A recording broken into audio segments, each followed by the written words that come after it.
pengenalan KOF. KOF ini apa sih gitu ya, barangkali Bapak Ibu ada yang belum mengerti.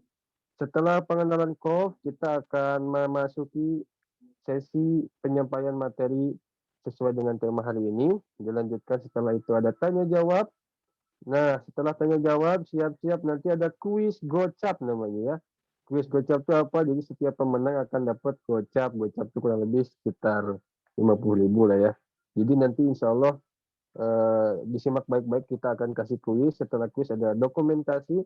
Nanti diakhiri dengan pengumuman dan dokumentasi. Baik, kita sudah, oke, pembukaan sudah ya. Nanti kita lanjutkan. Sekarang kita lanjutkan ke acara kedua, yaitu acara tilawah ya. Insya Allah akan disampaikan, akan dibacakan oleh saudara kita Mas Hayat Rizky Syah. Kepada Mas Rizky, waktu dan tempat saya persilahkan. Baik, bismillahirrahmanirrahim. Assalamualaikum warahmatullahi wabarakatuh. Waalaikumsalam warahmatullahi wabarakatuh. Insyaallah akan dibacakan surat An-Nisa ayat 1 sampai dengan ayat 4. A'udzu billahi minasy syaithanir rajim. Bismillahirrahmanirrahim. Ya ayyuhan nasu attaqu rabbakumul ladzi khalaqakum min nafsin wahidatin wa khalaqa minha zawjaha وبث منهما رجالا كثيرا ونساء واتقوا الله الذي تساءلون به والأرحام إن الله كان عليكم رقيبا وآتوا اليتامى أموالهم ولا تتبدلوا الخبيث بالطيب ولا تأكلوا أموالهم إلى أموالكم إنه كان حوبا كبيرا وإن خفتم ألا تقسطوا في اليتامى فانكحوا ما طاب النساء مثنى وثلاث ورباع فإن خفتم ألا تعدلوا فواحدة أو ما ملكت أيمانكم ذلك أدنى ألا تعولوا وآتوا النساء صدقاتهن نحلة فإن طبن لكم عن شيء منه نفسا فكلوه هنيئا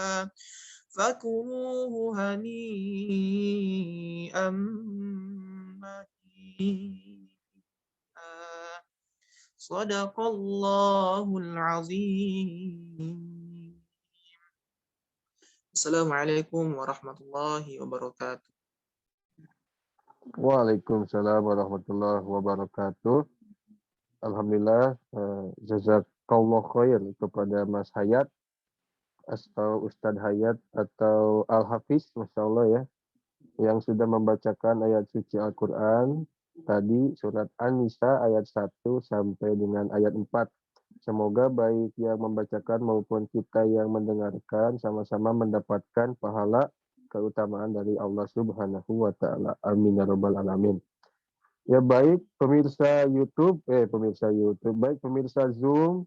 Nah, sesuai dengan ini mungkin bisa sambil menyimak ya. Kita ternyata kajian ini disiarkan secara live ya melalui YouTube. Jadi masa sih nggak mau on cam gitu ya, nggak mau tenar di YouTube. Nah mungkin bisa nih jadi salah satu motivasi buat buka kamera. Siaran kita disiarkan secara live melalui YouTube, jadi akan lebih bagus lagi gitu ya. Tampilan kajiannya lebih modern, sehingga bisa dinikmati oleh semua banyak orang. Oke, lanjut ke acara yang selanjutnya. Kita perlu mendengarkan nih sambutan dari Ketua Pelaksana mengenai acara kita kali ini, yang insya Allah akan disampaikan oleh Ketua Pelaksananya langsung, Mas Yaumil Asar. Apakah sudah hadir di tengah-tengah kita? Mas Baik, Yaumil? Oke, ya. silahkan Mas Yaumil. Baik, terima kasih. Assalamualaikum warahmatullahi wabarakatuh. Waalaikumsalam. Waalaikumsalam. Yang saya hormati Al-Ustadz Dr. Haji Widos Praha sebagai pemateri pada malam hari ini. Yang saya hormati Ketua Lembaga Kop Institute sebagai penyelenggara kegiatan ini, serta teman-teman peserta yang dirahmati oleh Allah Subhanahu wa Ta'ala. Pertama-tama dan yang paling utama, marilah kita senantiasa bersyukur atas segala nikmat-nikmat yang telah diberikan kepada kita semua, sehingga pada kesempatan ini kita bisa bertemu pada malam hari ini melalui Zoom meeting yang semoga dalam keadaan sehat walafiat. Salawat serta salam semoga tercurah limpahkan kepada baginda Nabi Muhammad Sallallahu Alaihi Wasallam yang menjadi suri tauladan bagi kita semua. Saya mewakili panitia acara mengucapkan selamat datang dan terima kasih telah bergabung dalam acara Sekolah Keluarga Kop Institute 2022. Acara ini bertemakan harmoni suami istri untuk mewujudkan generasi Rabbani. Program Sekolah Keluarga ini diselenggarakan sebagai wadah belajar bagi pasangan suami istri maupun bagi mereka yang sedang mempersiapkan diri untuk berumah tangga. Dengan program ini, kami berharap setiap masalah yang terjadi dalam kehidupan rumah tangga dapat diatasi dengan cara yang sebaik-baiknya. Mengubah masalah menjadi pengalaman yang saling mendewasakan, bukan saling merenggangkan. Kemudian terima kasih banyak yang sebesar-besarnya juga saya sampaikan kepada seluruh panitia yang telah membantu sehingga acara ini dapat terselenggara. Teman-temanku semua, saudara-saudariku yang dirahmati Allah Subhanahu wa Ta'ala, marilah kita bersama-sama mengikuti setiap rangkaian acara ini dengan baik dan penuh semangat. Semoga ilmu yang kita dapatkan nantinya bermanfaat dan dapat kita implementasikan dalam kehidupan rumah tangga kita semuanya.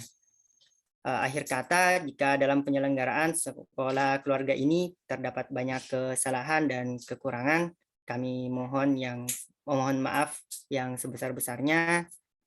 Sekali lagi, selamat mengikuti sekolah keluarga ini dan semoga teman-teman selalu dalam kondisi sehat walafiat. Mungkin itu yang bisa saya sampaikan. Wabillahi taufiq wal hidayah. Assalamualaikum warahmatullahi wabarakatuh. Waalaikumsalam warahmatullahi wabarakatuh. Baik, terima kasih jazakallah khair kepada Mas Yaumil ya yang sudah menyampaikan sambutannya sebagai Ketua Pelaksana acara Sekolah Keluarga ya. Memang tadi sudah disampaikan niat baik panitia gitu ya kepada rekan-rekan sekalian, yaitu membantu menciptakan generasi robbani gitu ya, kekompakan, keharmonisan antara suami istri gitu ya. Di sini kita mungkin bagi yang belum nikah sebagai ajang mempersiapkan, bagi yang sudah sebagai ajang saling belajar gitu ya, sesama suami istri seperti itu. Semoga sampai akhir sesinya lancar, amin ya rabbal alamin. Nah, setelah penyampaian sambutan, untuk selanjutnya kita akan ada sedikit pemutaran video gitu ya, pemutaran video pengenalan tentang apa itu COF Institute gitu ya.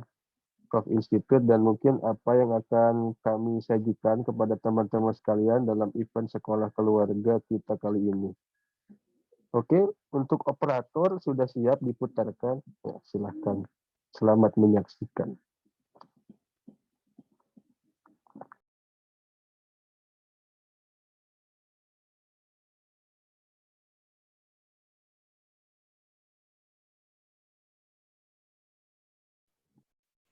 Suaranya nggak kedengar.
Oh, suaranya kurang terdengar ya. Bisa diulang tidak? Soundnya mungkin belum diaktifkan.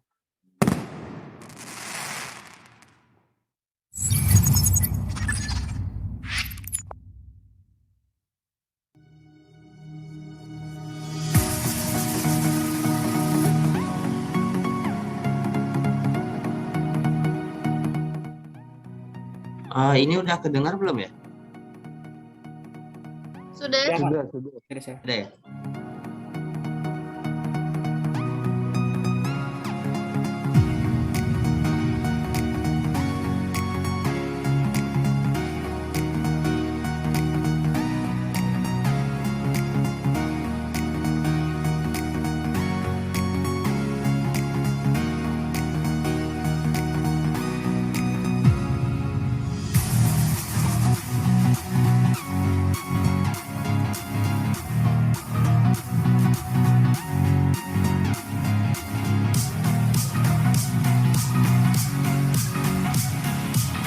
Assalamualaikum warahmatullahi wabarakatuh. Saya Andi Boni. Jangan lupa untuk senantiasa mengikuti program pembinaan pengajaran tahsin barengan COF Institute. Insya Allah mendatangkan keberkahan dan kebaikan buat kita semua. Saya Andi Boni. Assalamualaikum warahmatullahi wabarakatuh. Perkenalkan, nama saya Bagas. Saya sedang berdomisili di Polandia sekarang. Tujuan awal saya masuk Korsia adalah untuk meningkatkan bacaan tajwid saya dan senantiasa mendekatkan diri dengan Al-Quran karena kebetulan saya sedang berada di negara yang minoritas muslim.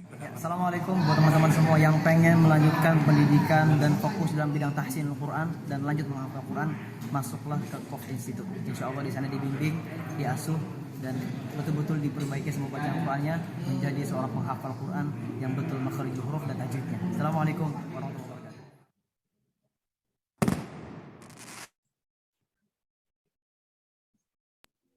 Ya baik. Tadi sedikit ya cuplikan mengenai COF Institute. Kita memang memiliki berbagai macam program. Awal-awal kepengurusan, awal-awal program COF Institute itu kita awalnya fokus ke tahsin gitu ya. Ke tahsin, mengenalkan Al-Quran kepada masyarakat dan kemudian memotivasi kepada santri-santri untuk menghafal Al-Quran. Setelah itu kita aktif juga dalam dunia kemanusiaan, ikut serta membantu korban bencana di beberapa daerah di Indonesia. Nah, untuk selanjutnya kita sedang menjalankan sebuah program untuk membina calon-calon pengurus rumah tangga atau yang akan menghadapi kehidupan rumah tangga supaya menjadi keluarga yang baik dengan program sekolah keluarga. Mohon doanya Bapak Ibu sekalian, semoga program-program kami ini bisa lebih menarik sehingga bisa diminati oleh kalangan umat Islam khususnya di Indonesia. Baik, setelah mengenalkan COF Institute, ya kurang lebih seperti itu profil kami. Nah, untuk selanjutnya kita akan beralih ke acara utama kita pada malam hari ini, yaitu penyampaian materi ya mengenai sekolah keluarga di season 1 gitu ya. Insya Allah untuk pembicaranya sudah hadir juga di tengah-tengah kita gitu ya. Sebelum disampaikan materi, mohon izin saya membacakan mengenai biodata pemateri kita pada malam hari ini.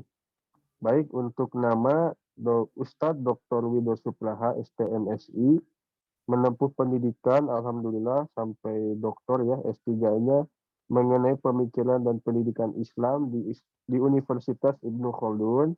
Kemudian S2-nya mengenai kajian Islam dan wilayah Timur Tengah di Universitas Indonesia. S1 Universitas Nasional, dan D3 Teknik Telekomunikasi STT Telkom Bandung. Untuk saat ini juga beliau aktif di berbagai macam aktivitas gitu ya. Yang pertama Wakil Ketua Penelitian dan Pengkajian MUI Pusat sampai saat ini. Kemudian juga sebagai dosen tetap Sekolah Pasca Sarjana Universitas Ibnu Khaldun. Kemudian dosen tetap Sekolah Pasca Sarjana di Universitas Ibnu Khaldun, kemudian pendiri Sekolah Adab ya. Ini webnya bagi yang ingin mengakses. Nah, selanjutnya pendiri Koalisi Nasional Ketahanan Keluarga Indonesia. Nah, begitu mengenai pendidikan dan aktivitas beliau. Baik, untuk selanjutnya akan saya sapa Bapak Ustadz Dr. Wido Supraha. Assalamualaikum Ustadz.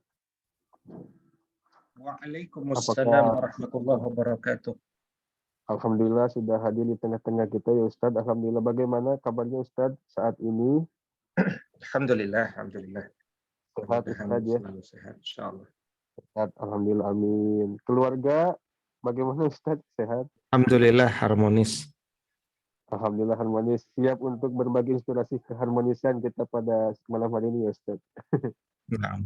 Insyaallah baik. Mungkin sudah supaya tidak membuang waktu lama ya, saya langsung saja serahkan kepada Ustadz Dr. Wido Supraha STMSI untuk menyampaikan materinya. Waktu dan tempat saya persilakan. Baik, terima kasih.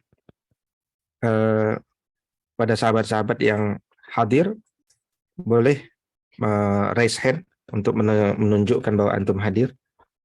Karena umumnya yang terbaik adalah menyalakan videonya. Tapi mungkin baik, jazakallah khair yang sudah menyalakan, yang sudah raise hand ya. Baik, bismillahirrahmanirrahim. Allahumma inna nas'aluka ilman nafi'an wa rizqan tayyiban wa amalan mutaqabbala. Allahumma anfa'na bima 'allamtana wa 'allimna bima yanfa'una wa zidna ilma. Amin ya Allahu ya rabbal alamin. Uhayyikum jami'an bi tahiyyatil islamil khalidah wa tahiyyatul islamis salam. Assalamualaikum warahmatullahi wabarakatuh.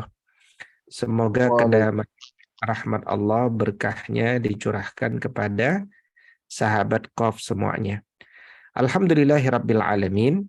Segala puji hanyalah milik Allah semesta alam. Alladzi 'allafa baina qulubina, yang telah menyatukan hati-hati kita. Fa asbahna bi ni'matihi ikhwana, dan menjadikan dengan nikmat iman kita bersaudara. Asyhadu an la ilaha illallah wa asyhadu anna Muhammad Rasulullah. Kita bersaksi bahwa tidak ada ilah yang berhak disembah dengan benar kecuali Allah, dan kita bersaksi bahwa Nabi Muhammad SAW adalah hambanya dan utusannya. Maka kepada Al-Mustafa marilah kita sentiasa bersolawat kepadanya.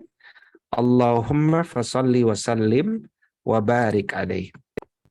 Sahabat semuanya, materi yang dibahas atau ditugaskan kepada saya adalah bagaimana melahirkan keluarga yang harmoni. Berarti ini yang hadir sudah berkeluarga semua ya, tinggal belajar harmoninya ya. Ya. Tapi atau belum ya? Kalau belum ya, mudah-mudahan tahun 2023 adalah tahun pernikahan antum. Ya. Bagi yang ikhwan yang sudah berumur 24 ke atas, kalau belum juga mau menikah, ya banyak-banyaklah beristighfar kepada Allah, ya, karena wanita itu sedang menunggu pinanganmu. Jadi menikah itu adalah sunnah Rasul Shallallahu Alaihi Wasallam. Ya, jadi kalau dia sunnah, ya, maka dia wujud kita ini umat Nabi Shallallahu Alaihi Wasallam. Kata Nabi, "Faman raghiba an sunnati, falaisa minni." Barang siapa yang membenci sunnahku, maka dia bukan termasuk umatku. Jadi apalagi yang menghalangi kita untuk menikah, ya, kecuali mungkin karena kita tidak ingin agama kita sempurna. Padahal kalau kita menikah itu agama kita sempurna. Ya, falyattaqillaha fima baqiya, tinggal cari sisanya lagi. Tapi saya masih dalam kondisi fakir, ya, uangnya masih sedikit. Allah katakan, iyakunu fuqara yughnihimullahu min fadlihi. Kalau kalian itu fakir pun Allah akan jadikan kalian kaya, gitu. Jadi tidak ada yang tidak akan diganti oleh Allah. Kalau kita ingin dahulukan umroh, haji, zakat, termasuk nikah, yang semuanya adalah ibadah mengeluarkan uang, insya Allah semuanya akan diganti. Minimal itulah hikmah yang saya berikan kepada antum, ya, ketika dulu saya menikah umur 24 tahun dan sekarang telah berusia 43 tahun. Maka yang saya sampaikan malam hari ini bukan mengajarkan antum, ya, tapi cuman membagi saja betapa nikmatnya pernikahan itu, yang nanti antum akan menyesal kalau nikahnya lama-lama, ya, keburu mati, udah mati belum nikah, gitu kan. Atau juga kalau nggak mati tapi nikahnya kelamaan, nanti antum akan rugi. Antum akan katakan, wah, kenapa saya tidak menikah dari dulu, ya, kenapa saya menikahnya sekarang, ya. Mungkin ada di antara antum yang menikah dengan niat kalau sudah jadi orang. Nah, berarti antum sekarang sedang dalam teori evolusi, ya, sedang berevolusi untuk jadi orang. Nah, mungkin belum orang, masih orang-orangan. Jadi menikah ini penting, ya, karena menikah itu adalah satu narasi, ya. Jadi kalau saya ingin memberikan cara pandang, ya, cara pandang kepada antum semuanya, kita itu kan hidup tuh ada tahapan-tahapannya, dan agama mengajarkan kepada kita tahapan-tahapan itu, ya. Jadi tahapan pertama apa? Perbaiki dirimu dulu, ya, islahu nafsika, perbaiki dirimu. Nah, perbaiki diri ini sampai kapan? Nggak ada batasnya, ya. Bahkan kalau kita sudah tua sekalipun terus memperbaiki diri. Nah, seiring sejalan sambil memperbaiki diri, maka kita melakukan apa? Membangun keluarga Islami. Kita yang butuh keluarga Islami itu untuk menjaga kita dari kemaksiatan, untuk membuat kita semakin tunduk kepada Allah, untuk semakin membuka pintu-pintu rizki Allah Subhanahu wa Ta'ala. Makanya bina'u fardul muslim. Setelah itu bina'u usratil muslim. Setelah kita membangun pribadi yang Islami, selanjutnya kita membangun keluarga yang Islami. Setelah itu kita akan membimbing masyarakat. Itu tugas manusia, itu adalah membimbing masyarakat. Makanya bangunlah keluarga solutif. Jangan bangun keluarga problematik. Udah cukup keluarga problematik, udah banyak. Ya, keluarga yang bercerai udah banyak. Kenapa kita meneladani keluarga yang bercerai? Teladanilah keluarga-keluarga terbaik, keluarga-keluarga Rasul Shallallahu Alaihi Wasallam. Makanya kalau antum lihat Quran, Allah itu memisalkan keluarga itu dengan beberapa permisalan. Misalkan permisalan keluarganya Abu Lahab, ya kan? Abu Lahabnya itu ganteng, istrinya cantik, tapi dua-duanya masuk nerakanya Allah. Wal-iyazubillah, ya. Yang kedua, nanti ada keluarga laba-laba. Keluarga laba-laba itu bahasa Arabnya al-ankabut, ya. Maka kalau keluarga seperti laba-laba itu namanya, kalau seperti itu bahasa Arabnya K. Huruf K itu artinya seperti. Jadi kalau keluarga seperti laba-laba, K itu seperti laba-laba al-ankabut, maka keluarga seperti laba-laba, keluarga kalangkabut, gitu ya. Kalangkabut, kalangkabut. Nah, itu kenapa itu keluarga Kalangkabut itu keluarga seperti apa? Coba antum pelajari deh. Satu di antara jenis laba-laba. Laba-laba itu perempuan hanya butuh laki-laki untuk membuahi. Setelah itu bahkan laki-lakinya bisa dibunuh ya oleh si perempuannya. Kemudian anaknya itu dilahirkan, diletakkan di tempat yang sempit. Akhirnya ketika sadar terbangun mereka saling menginjak-injak di antara anak-anaknya laba-laba. Hanya sedikit yang selamat. Nah, kalau keluarga kita seperti itu namanya keluarga apa tadi? Kalangkabut ya. Kalangkabut. Nah, ada lagi yang ketiga, yaitu keluarga siapa? Keluarganya lebah. Keluarga lebah itulah keluarga yang layak dicontoh, keluarga kerjasama ya, ayah, bunda, anak saling bersinergi membuat istana yang bermanfaat ya. Manfaatnya apa? Madu. Mereka butuh madu, tapi ternyata yang menikmati madu itu bukan hanya ras lebah, hatta ras manusia pun mencintai madu itu gitu ya. Jadi itu keluarga. Nah, ada juga keluarga yang lain yang baik di dalam Al-Qur'an itu yaitu adalah keluarga yang kalau sholat antum itu doain mereka ya. Kalau habis tahiyat, habis tasyahud kan antum doa begini, Allahumma sholli ala Muhammad wa ala ali Muhammad kama shallaita ala Ibrahim innaka Hamidum Majid kan. Ya Allah, berikanlah salawat kepada Muhammad dan keluarga Muhammad, dan berikanlah kepada Ibrahim dan keluarga Ibrahim. Jadi tiap hari kita doain keluarga Muhammad, doain keluarga Ibrahim. Nah, itu pertanda kita ambillah pelajaran dari keluarga Muhammad dan keluarga Ibrahim gitu ya. Jadi kita ambil pelajaran dari mereka. Nah, maka mereka itu adalah keluarga-keluarga yang produktif, keluarga-keluarga yang membimbing masyarakat, membantu masyarakat. Kemudian apa? Kalau masyarakat sudah terbimbing, kita bergerak membebaskan negeri dari berbagai bentuk penjajahan fisik. Kalau udah nggak ada penjajahan fisik, dari penjajahan pemikiran seperti liberalisme, sekularisme, pluralisme agama, feminisme, ateisme, komunisme, kapitalisme, dan isme-isme lainnya. Ya, kemudian kalau sudah kita bebaskan negeri ini dari berbagai pemikiran asing yang bertentangan dengan Islam, maka perbaiki tatanan negeri. Ya, bisa membuat dengan undang-undang yang baik, ya, peraturan pemerintah yang baik. Kemudian pastikan aset umat untuk umat. Ya, mana wilayah-wilayah yang sekarang sedang dijajah seperti Masjidil Aqsa sedang dijajah oleh negeri ilegal Israel atau kemudian yang lainnya, sampai kemudian Islam itu menjadi guru peradaban. Jadi jalannya panjang, ya, jalan kita itu masih panjang, tahapannya itu panjang, tahapannya itu menantang. Tapi hanya ini jalan agar membuat hidup kita itu lebih bergairah. Makanya orang itu kalau menikah itu adalah bagian daripada kerja-kerja peradaban yang harus dia lakukan dalam kehidupan ini. Ya, diantaranya adalah dengan apa? Dengan menikah, gitu ya. Nah, makanya kemudian penting bagi kita untuk menjelaskan bahwa menikah dan seluruh prosesnya harus menjadi bagian dari kerja bervisi peradaban.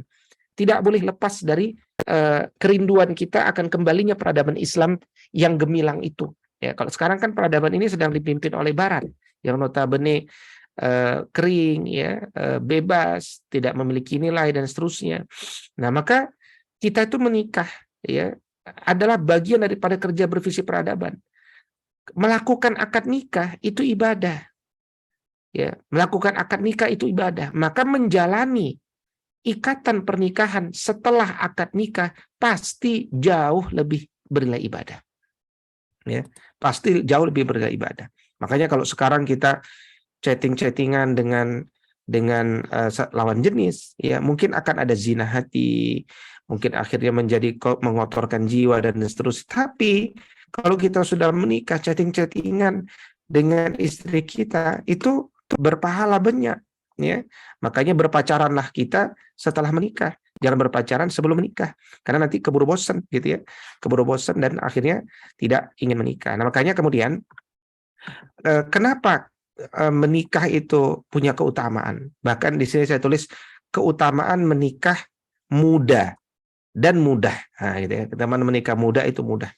Jadi kalau orang itu sudah menikah di usia muda, ya tentunya kita mengikuti pemerintah, ya. Pemerintah mengatakan minimal kalau antum ingin menikah umur 19 tahun. Ini udah 19 tahun semua kan? Apa masih ada yang 16 tahun? Ya kan? Nah, berarti kata pemerintah ente itu udah boleh nikah sekarang. Kalau umurnya udah 19 tahun udah boleh nikah. Ya, dulu ketika saya cerita tentang tentang nikah muda ini di kampus saya ya, di Sekolah Pascasarjana Universitas Ibnu Khaldun Bogor. Salah satu mahasiswi S2 kami bilang, wah Ustadz tuh baru tadi cerita tentang keutamaan menikah muda ya, dan mudahkan orang yang ingin menikah muda. Itu saya banget Ustadz, kata beliau. Oh iya, kenapa? Cerita antum gimana? Saya itu dulu menikahnya umur 17 tahun Ustadz sama suami saya. Suami saya umur 17 tahun, saya umur 17 tahun. Lulus SMA. Oh gitu, Masya Allah, saya bilang. Terus kerjanya di mana waktu itu? Kami berdua jualan buku Islam Ustadz di Jalan Al-Hikmah Bangka, Jakarta Selatan, Bangka 2. Oh gitu, di pinggir jalan jualan buku, nggak punya toko. Nah, alhamdulillah Ustadz, kami memulai dari tidak punya apa-apa ya. Kami berdua bekerja sama dan seterusnya. Masya Allah Ustadz, tidak berapa lama kami apply ke kuliah ya, beasiswa di Universitas Al-Azhar Kairo, Mesir. Alhamdulillah suami istri kami berdua diterima Ustadz. Ya, akhirnya kami pun kuliah di Al-Azhar berdua. Jadi menikah dulu, belum punya gambaran ke depan seperti apa, tapi mereka yakin betul kalau mereka menikah insya Allah Allah akan jadikan mereka kaya gitu ya. Kemudian mereka mengajukan ke mana? Ke Mesir, akhirnya beliau kuliah. Nah, akhirnya berangkat ke Mesir itu dengan berpegangan tangan. Wah, saya bilang, wah ini cerita bagus nih, saya bilang. Ini lebih bagus daripada Ketika Cinta Bertasbih, KCB. Kenapa? KCB itu laki-lakinya kuliah di Al-Azhar, habis itu di sana berantem, ya kan? Rebut-rebutan. Nah, kalau ini dari sini udah nikah, naik pesawat udah pegangan tangan, kan luar biasa. Habis itu dia diberikan rezeki kuliah lagi S2, sekarang udah punya pondok pesantren. Itulah ciri orang-orang soleh itu. Makanya kalau dia menikah muda dan memudahkan diri mereka untuk menikah muda, yang akan mereka dapatkan apa? Ketenangan jiwa. Dia segera mendapatkan ketenangan jiwa. Nah, kalau orang itu jiwanya sudah tenang, dia akan punya amal-amal unggulan yang lebih banyak gitu. Dan akhirnya orang ini bersegera berkontribusi membangun umat yang berkualitas di atas kuantitas. Nah, kenapa orang banyak gebah, banyak tidak produktif, banyak terjebak dengan pornografi, banyak yang kemudian habis main games waktu dan seterusnya? Karena mereka memperlambat pernikahan. Ya, sahabat-sahabat saya menikah muda, ya ada yang di Universitas Indonesia menikah ketika semester 3, itu dalam karirnya cepat. Ya, dia sudah jadi manajer di Unilever, bahkan di puncaknya di manajer Asia Pasifik, dia mengundurkan diri, dia buat usaha lagi dan seterusnya. Jadi rezekinya lancar ketika kita tuh menikah muda ya. Nah, saya dulu ketika menikah umur 24 tahun, saya kebetulan punya halakoh pengajian pekanan gitu ya, dan kebetulan saya yang paling muda, selebihnya udah senior. Jadi saya tanya, ya Ustadz gimana dulu ketika menikah, bagaimana ceritanya? Jadi saya punya teman 9 orang tuh senior semuanya, saya sendiri muda. Kata senior saya ini yang dalam pengajian pekanan ini, kata beliau, ceritanya sedih-sedih semuanya. Ya, jadi ada yang ketika menikah malah di PHK, ada ketika menikah dia minjem uang mahar, ketika dia menikah belum punya rumah, istrinya dititipin di keluarga temennya. Wah, ceritanya sedih-sedih semuanya. Karena ceritanya sedih-sedih, saya jadi hampir nggak jadi nikah itu ya kan. Wah, ini serem juga ceritanya nih gitu kan. Tapi tidak lama saya tanya lagi, gimana setelah itu kejadiannya? Wah, itu cuma sebentar, akhi, katanya. Ya setelah itu kami mendapatkan rezeki, ada yang dapat kerja lagi dan seterusnya. Nah, jadi ternyata cara Allah memberikan rezeki kita itu adalah dengan menikah. Ya, akhirnya saya bismillah umur 24 tahun menikah. Nah, ternyata menikah itu saya baru tahu tidak membuat kita miskin ternyata. Ya, misalkan yaumil asar ya. Kalau makan nasi Padang kan itu cuman sebungkus kan beli ya. Antum pernah nggak makan nasi Padang 2 bungkus? Belum pernah kan? Biasanya 1 bungkus kan nasinya dibanyakin kan gitu kira-kira. Kalau makan dibungkus lebih banyak kan nasinya daripada makan di sono kan. Kalau makan di sana nasinya sedikit, ada tambonya itu bayar lagi. Tapi kalau kita bungkus itu nasi dibuat banyak. Ya kan? Nah, antum tahu nggak? Selama ini antum makan sendiri, ya kan? Habis minum air putih kenyang. Nah, coba antum nanti punya istri ya. Ya, misalkan Salma Solihah gitu kan. Salma Solihah ini makannya nggak banyak sebenarnya. Ya, saya membuktikan perempuan tuh nggak ada yang habis makan nasi Padang. Makannya sedikit, cuman seperempat aja. Ya, seperempat makan. Berarti menikah itu adalah sekedar membagi seperempat nasi Padang kita untuk istri kita. Ya. Jadi tetap belinya satu nasi bungkus. Tapi sekarang kita makan sudah bisa saling bercanda, saling suap menyuapi, ya, saling membagi dan seterusnya. Kan luar biasa. Rugi sekali kalau kemudian kita ini memperlambat pernikahan. Nah, tetapi kita sudah bicara umat gitu kan, sambil makan nasi Padang bicaranya gimana Umi cara kita membangun umat. Wah, luar biasa nih. Anak milenial bicaranya umat. Itu kan luar biasa.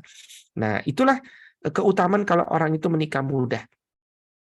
Maka yakinlah setiap manusia itu ada jodohnya. Allah katakan wa min ayatihi an khalaqalakum min anfusikum azwaja. Allah itu menciptakan untuk kalian istri-istri dari jenis kalian sendiri, wahai laki-laki. Artinya sesama manusia. Artinya kalau kita menikah itu ya sama manusia, jangan sama jin. Ya.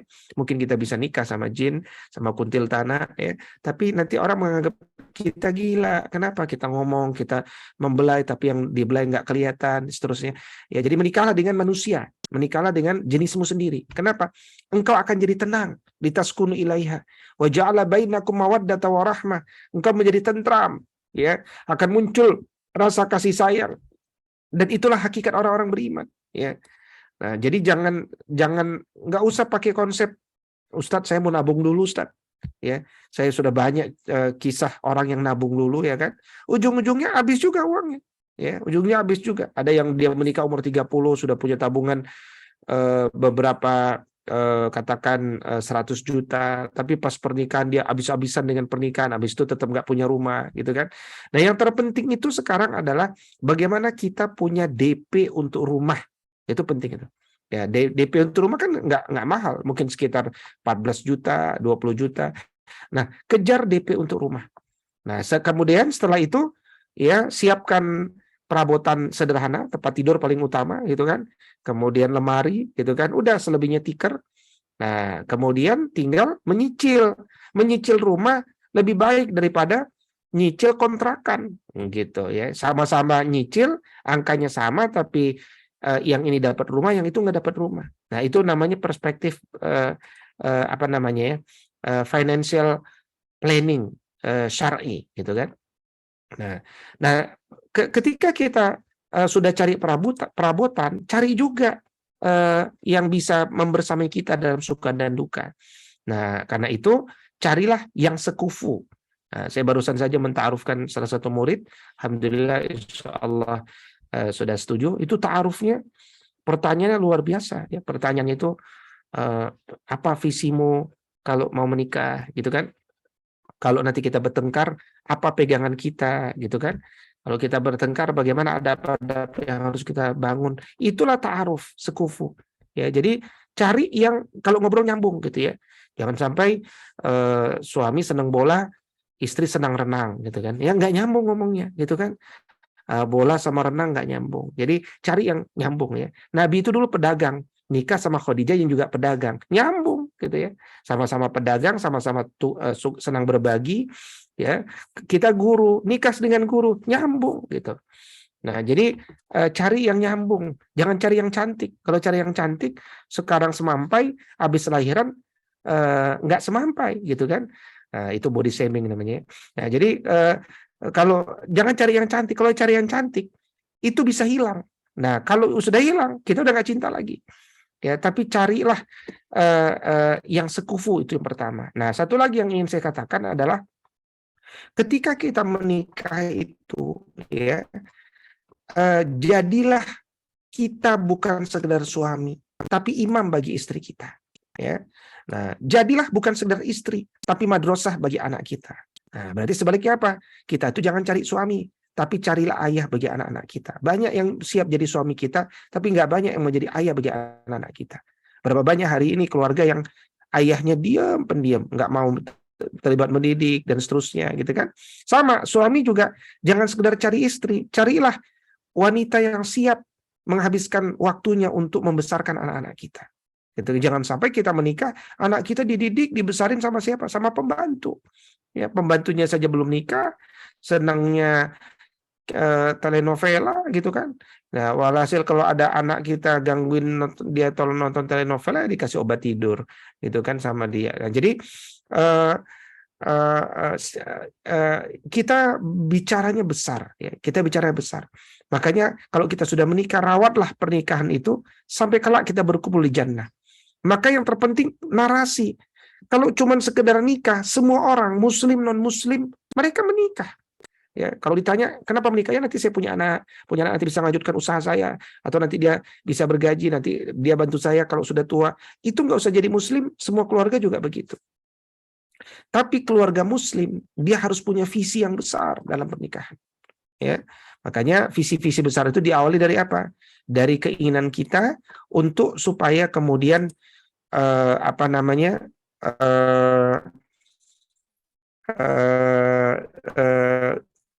kita bisa memiliki pakaian.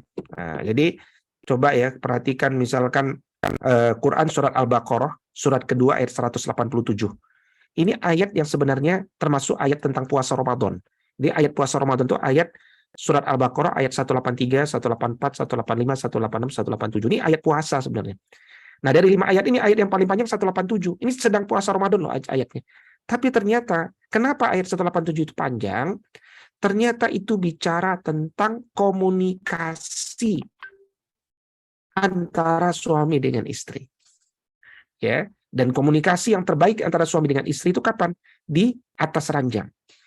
Maka kita mulai belajar fikih bagaimana di atas ranjang itu sebuah ibadah yang merupakan benteng terakhir dalam komunikasi.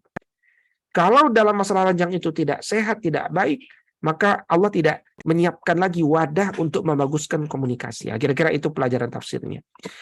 Nah, saya yang ingin fokus pada hunna libasul lakum wa antum libasul lahun. Ya, jadi istri itu adalah pakaian suami dan suami itu pakaian istri. Nah, itu salah satu kalimat di dalam Al-Baqarah 187 ini. Nah, apa yang disebut pakaian itu?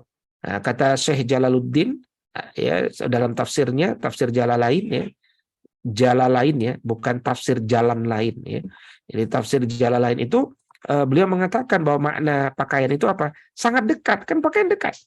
Saling merangkul, pakaian kan dipakaikan kepada kita. Saling membutuhkan, gitu kan? Pakaian kalau nggak dipakai, ya dia namanya bukan pakaian.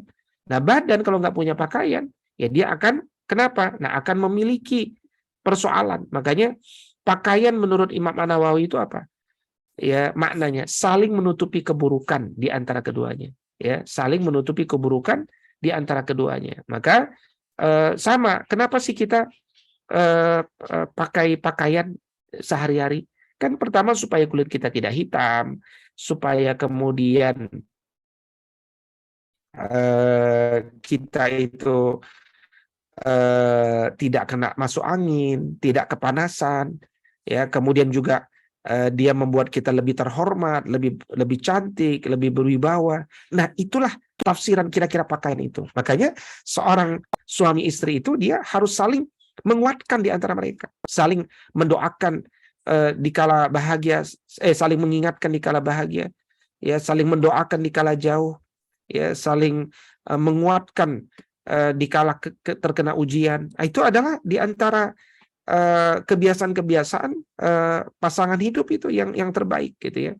Ya, jadi saling menjaga, saling melindungi, saling mengarahkan pada ketakwaan, saling memperlakukan dengan baik gitu ya, dan seterusnya. Makanya suami sama istri itu bukan setara, jangan pakai kata setara. Sekarang kan sedang tren istilah kesetaraan. Jangan. Istilah setara itu akan melahirkan makna cemburu. Aku cemburu kalau aku tidak dapat itu. Nah, terus apa dong sebagai penggantinya? Penggantinya gantilah kata setara dengan serasi. Ya, setara dengan serasi. Jadi keserasian suami istri, bukan kesetaraan suami istri. Nah, keserasian ini wujud dari cinta. Cinta itu dalam bahasa Arab itu kosakatanya banyak. Ya.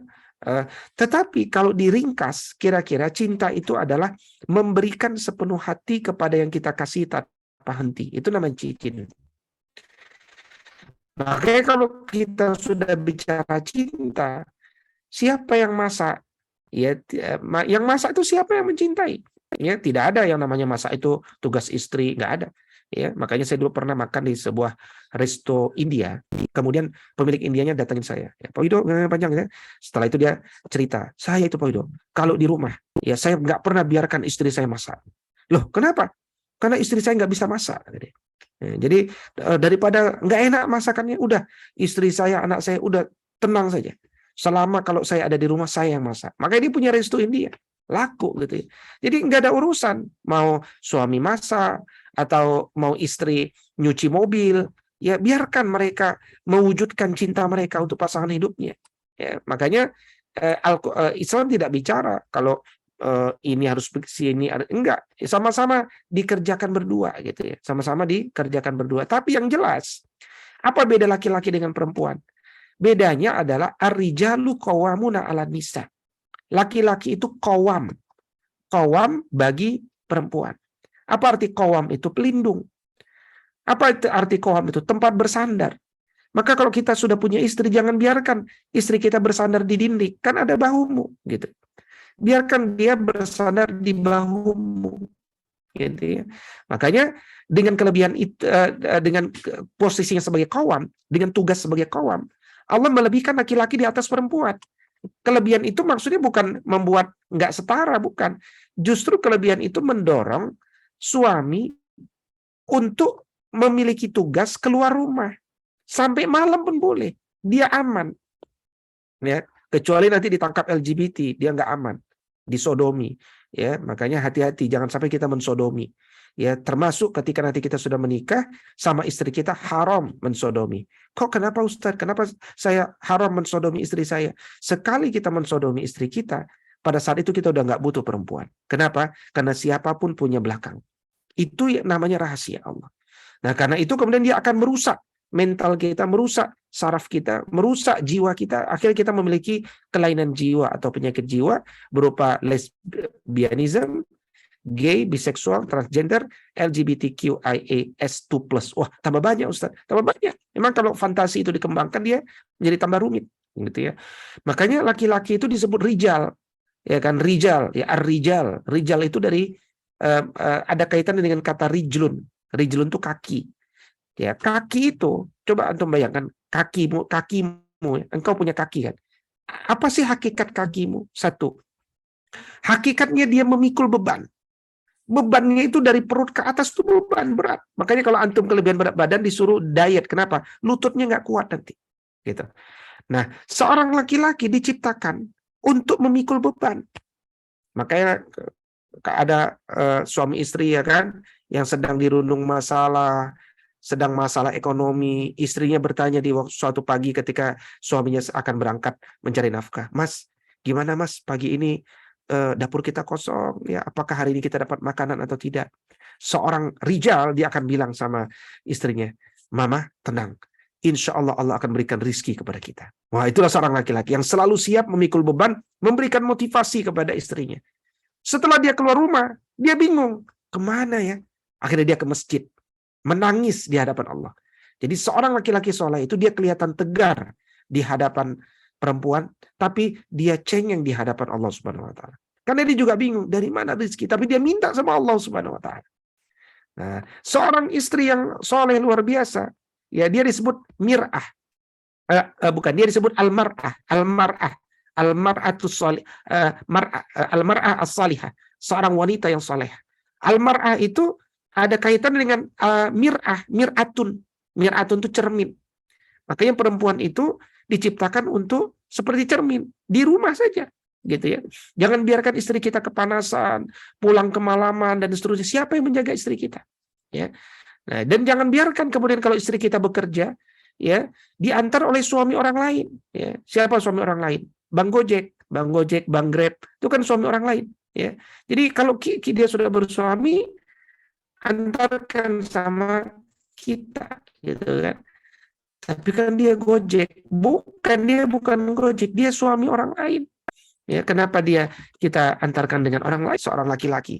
Nah, dia juga kaki itu gunanya apa? Traveling, berjalan ke sana kemari. Makanya laki-laki itu dia berjalan, gitu ya.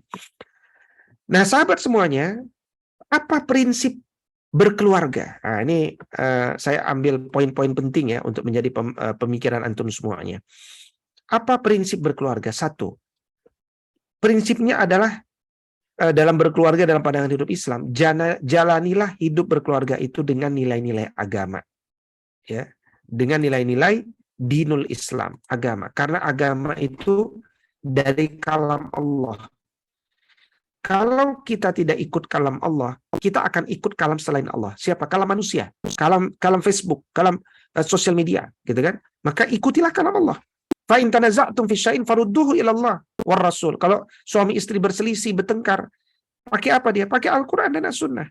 Ya, maka laki-laki yang tadinya egoisme ke kanan, perempuan yang tadinya egoisme ke kiri, akhirnya mereka bergerak ke tengah. Karena merujuk kepada Al-Quran dan As-Sunnah. Itu indahnya kalau kita punya agama. Tapi kalau kita nggak punya agama, ya satu ke kanan, satu ke kiri, nggak ada jalan tengahnya. Gitu. Yang kedua, membangun ketaatan kepada imam dalam ketaatan dan keberkahan. Ini penting. Meskipun mungkin suatu ketika kita diuji dengan istri yang menjadi direktur dengan gaji 100 juta, tapi suami PNS gajinya 5 juta misalkan, mungkin nggak terjadi? Mungkin. Maka tetap meskipun istri kita, meskipun engkau wanita seorang direktur bergaji 100 juta, suamimu PNS bergaji 5 juta, dia suamimu. Ya, jangan engkau sombong karena hartamu lebih banyak. Misalkan sedang lari pagi kan, lari pagi berdua ya, terus suaminya bilang, wah mah kita sarapan dulu ya, ada bubur ayam tuh pinggir jalan. Kata mamanya yang biasa gaji 100 juta, dia bilang begini, wah maaf Pak, saya nggak bisa, perut saya sakit kalau makan pinggir jalan. Kita makan aja di restoran. Ya nanti mama yang bayar. Nggak boleh begitu. Ya. Jadi suami dengan apa adanya, dengan kemampuannya uang 5 juta, dia ingin membahagiakan istrinya. Katakan ya siap, ayah, yuk kita beli yang bersih dan seterusnya. Itu boleh, gitu ya. Kemudian prinsip berkeluarga itu juga adalah merencanakan anak yang masuk jannah dengan amal besar di dunia. Makanya ini disebut KB. KB itu keluarga berencana masuk surga, gitu ya. Bukan keluarga berencana 2 anak, bukan. KB itu keluarga berencana masuk surga. Ya, Nabi SAW dulu pernah bilang, tazawwaju fa inni mukatsirun bikumul umama yaumal qiyamah wa la takunu ka rahbaniyatin nasara. Menikahlah kalian.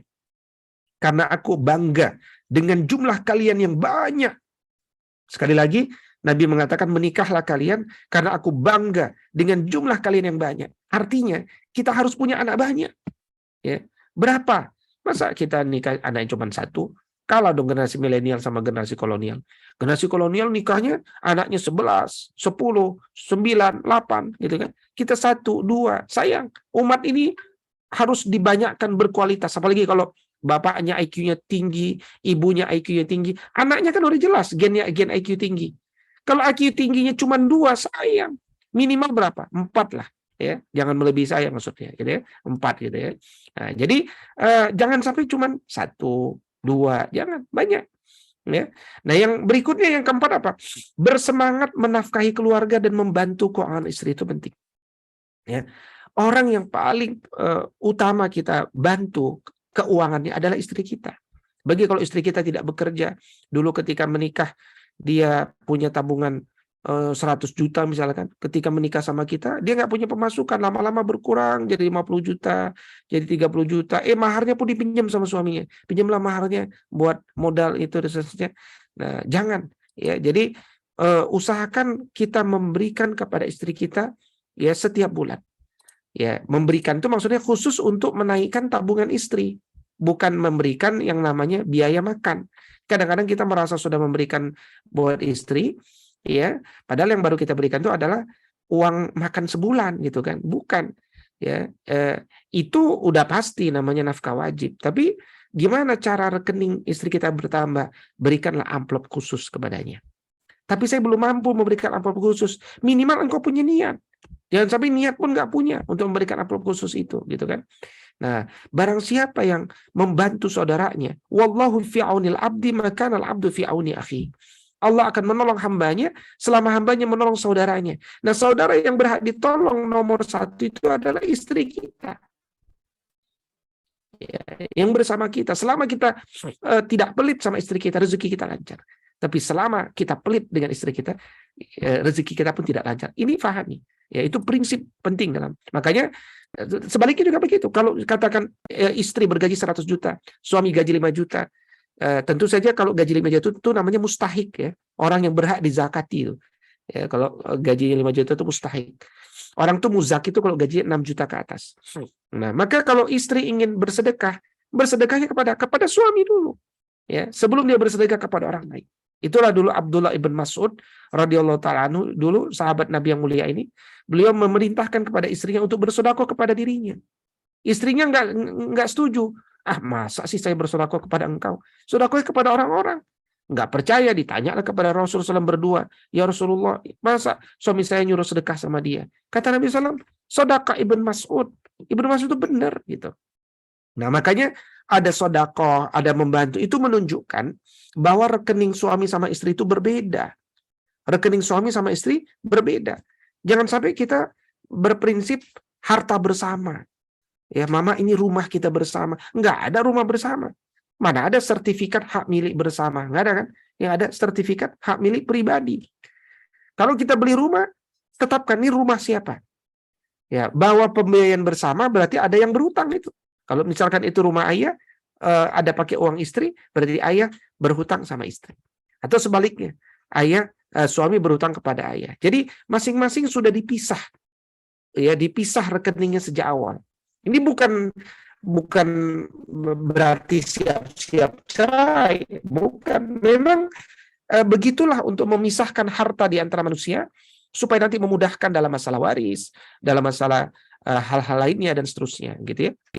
Kemudian membenci perceraian. Hati-hati, resiko generasi Z, ya, Gen Z adalah ya sama kalau WhatsApp, suka join nggak suka live, ya, Zoom juga gitu, suka join nggak suka live. Nah, nanti kebawa pas nikah, pas suka join, ya, pas nggak suka dia live. Banyak sekarang laki-laki yang live dari pernikahan, live aja gitu. Padahal istri udah punya anak, ya, dan seterusnya. Akhirnya kan ketempuan sama kita. Gimana cara membantunya? Jadi hati-hati. Ya, makanya seorang perempuan, carilah laki-laki yang tangguh, laki-laki yang siap menerima beban. Dan orang yang tangguh itu adalah orang yang paham agama. Makanya carinya jangan di mall-mall, carinya jangan di mana ya, tempat dugem, jangan, nggak ketemu nanti. Ya, cari di organisasi-organisasi amal soleh, ya, organisasi dakwah, cari di masjid, cari di kampus-kampus Islam dan seterusnya, gitu ya. Nah, kemudian kalau nanti sudah menikah, bagaimana ibadah untuk merawat pernikahan sahabat semuanya itu? Nah, ini di antara beberapa prinsip-prinsipnya ya. Pertama, rawatlah komunikasi efektif di antara suami istri. Mungkin satu sibuknya ini itu 5 tahun pertama tantangannya. Jadi 5 tahun pertama itu kalau kita berhasil melewati, insya Allah stabil keluarga. Karena di situ nanti kita mulai menjajaki. Ini suami saya kesibukannya tak menentu nih. Istri juga punya kesibukan. Tapi tetap di tengah kesibukan itu cari kesepakatan gimana cara kita berkomunikasi yang efektif di antara kita. Yang kedua, biasakan saling memberikan penghargaan. Misalkan kalau dibuatin makanan, sampaikan jazakillahu khairan, ya kan? Kalau kemudian dipijitin barakallahu fiik, gitu ya, dan seterusnya. Jadi biasakan memberikan penghargaan. Jangan orang barat aja, thank you, you are good, very good, nah, gitu kan. Kalau muslim juga begitu, barakallahu fiik, jazakillah khair, dan seterusnya. Kemudian ekspresikan kebaikan kita dengan apa? Membuat catatan-catatan kecil tentang cinta, membantu pekerjaannya ketika sibuk, itu adalah ekspresi cinta. Ya, jadi kalau kita mencintai pasangan hidup kita, ya diekspresikan. Ekspresinya dengan apa? Dengan ngomong dong, atau dengan belayan, atau dengan membantu, gitu ya. Jangan sampai itu dipendam doang. Kenapa? Allah sih maha tahu bahwa kita mencintai istri kita, tapi istri kita kan nggak maha tahu, ya. Jadi kalau istri kita nggak pernah dibelai, nggak pernah dipuji, nggak pernah diomongin itu, dia nggak tahu kalau suami itu mencintai. Nah, itu nasihat bagi suami. Tapi kalau nasihat bagi istri, kita juga jangan terlalu berharap berlebih. Kok suami orang itu dia membelai suami, membelai istrinya. Suamiku nggak pernah mau membelai, nggak pernah mau romantis. ya, suamiku tidak romantis. Nah, nasihat bagi istri bukan begitu. Selama suamimu bertanggung jawab, dia selalu berkata-kata baik kepadamu, itulah suami yang romantis sebenarnya, gitu ya. Jadi masing-masing punya nasihat ya tadinya. Nah, kemudian ekspresikan dukungan untuk mengerti keadaannya. Misalkan dia sedang sedih, sampaikan, ya, ayah mengerti Umi sedang sedih, apa yang ayah bisa bantu. Jadi berikan dukungan verbal, berikan saran konstruktif ya. Apalagi khusus pada waktu-waktu yang khas, misalkan ketika istri kita sakit gitu kan. Kita lihat istri kita menggigil badannya, kemudian bibirnya putih, pucat mukanya. Kita tanya, "Mama, gimana Kak? Kayaknya kelihatan sakit ya?" Kata mamanya, "Enggak kok, biasa saja." Ya, habis itu suaminya bilang, "Oh ya sudah, Abi mau jalan-jalan aja deh sendirian." Jangan begitu, ya. Jadi kalau kita ngelihat ada istri kita sakit ya, kita rawat dia, kita bantu dia dan seterusnya gitu kan. Kemudian apa? Buat tradisi romantis nanti ya, bukan sekarang ya. Berpelukan, membelai, berkata-kata positif. Nah, itu hal yang penting di masa hari ini. Kemudian siapkan waktu khusus untuk ritual berdua. Siapkan waktu khusus untuk ritual berdua. Apa ritual berdua? Mandi bersama, ya, saling memijat dan seterusnya. Itu ngopi bareng gitu kan, jalan-jalan bareng. Itu waktu-waktu khusus itu perlu. Kemudian menjadwalkan wisata secara terencana berdua.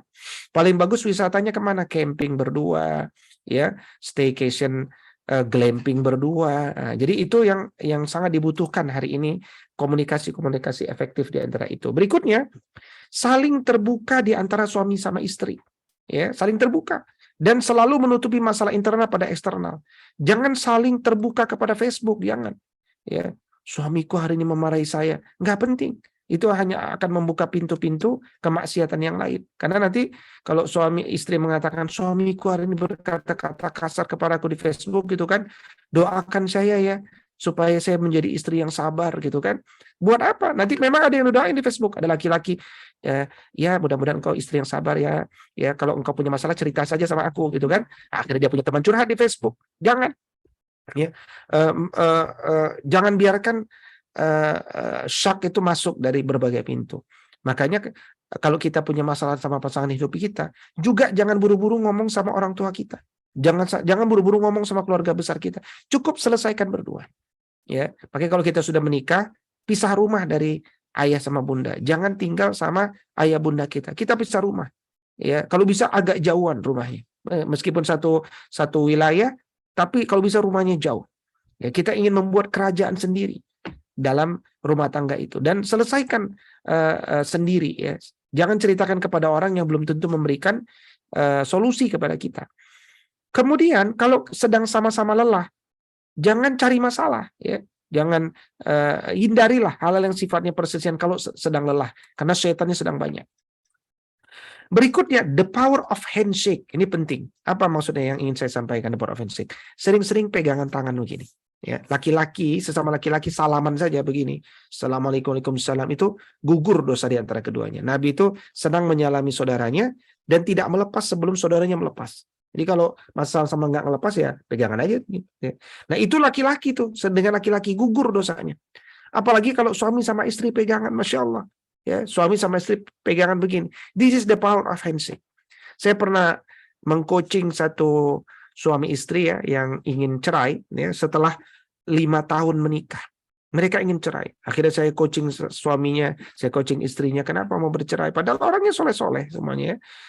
Ternyata akhirnya saya simpulin, ya, kesimpulan saya setelah panjang lebar seterusnya, ini masalahnya nggak berat. Masalahnya cuma satu. Setiap mereka keluar rumah, mereka tidak pernah berpegangan tangan. Memang suaminya lebih pendek daripada istrinya. Itu istrinya tinggi, suaminya pendek. Tapi itu kan bukan alasan kita nggak pegangan tangan, kan dia pasangan hidup kita. Makanya dalam acara-acara itu pegangan tangan begini. Pegangan tangan. Ya, dan itu the power of handshake. Makanya kalau malam hari juga pegangan tangan. Akan ada getaran-getaran dan seterusnya. Itu luar biasa. Ya. Jangan diremehkan. Berikutnya saling memenuhi nafkah batin saat diranjang. Nah, ini perbincangan tingkat dewasa ya.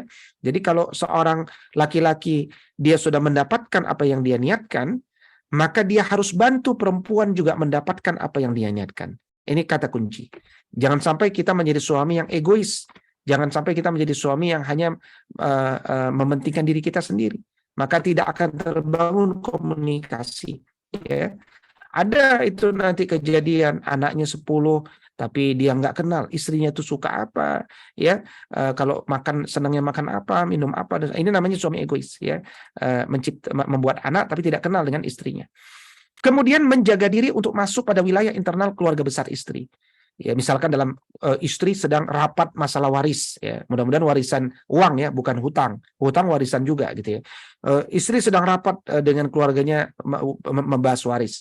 Suami nggak boleh ikut-ikutan karena itu wilayah istri. Ya, itu wilayah istri. Kecuali istri nanya, ayah, kita sedang bingung nih, apa rumusnya ya untuk, nah kita kasih ilmu boleh. Tapi kalau dia nggak bertanya, dia diam aja. Jaga kewibawaan kita nggak usah ikut-ikutan. Ya, doain istri dapat waris boleh gitu kan, sambil doain nggak usah kasih tahu gitu kan. Nah ternyata istri kita dapat waris, ya kita bersyukur boleh, tapi diam-diam aja. Ya, nggak usah minta, mah kok nggak traktir, nggak usah. Laki-laki nggak boleh minta traktir daripada istri, ya. Tapi kalau ternyata istri nggak mentraktir dia, itu namanya istri kebangetan, gitu ya. Jadi tetap kita jaga wilayah wibawa kita, jangan sampai kemudian kita turut campur pada urusan keluarga mereka. Biarkan mereka menyelesaikan. Kalau butuh kita masuk. Nah berikutnya buat project. Ya, project bersama. Apa projectnya? Misalkan kalau saya punya project menciptakan anak yang berkapasitas ulama yang saintis yang ulama. Nah, buat project-project begitu sehingga nanti kerjasama gitu ya, kerjasama. Maka ini penting. Ya, jangan sampai ayahnya pengen anaknya sekolah di Real Madrid, misalkan supaya jadi bola, istrinya ingin di pondok, nggak nyambung. Terus bertengkar kapan? Yang jadi korban nanti adalah anaknya. Nah, karena itu diskusilah kepada pasangan hidup kita ya terkait masalah ini. Baik, sahabat semuanya, saya kira demikian sedikit pengantar poin-poin penting sharing dari apa yang saya alami selama pernikahan ini ya. Tapi pernikahan dengan satu istri pastinya. Kalau dengan dua istri saya belum punya pengalaman ya. Jadi saya jangan tanya dengan masalah-masalah itu. Demikian aku qouli hadza wa astaghfirullah li wa lakum. Saya kembalikan dulu kepada MC, kalau ada tanya jawab dipersilahkan. Assalamualaikum warahmatullahi wabarakatuh.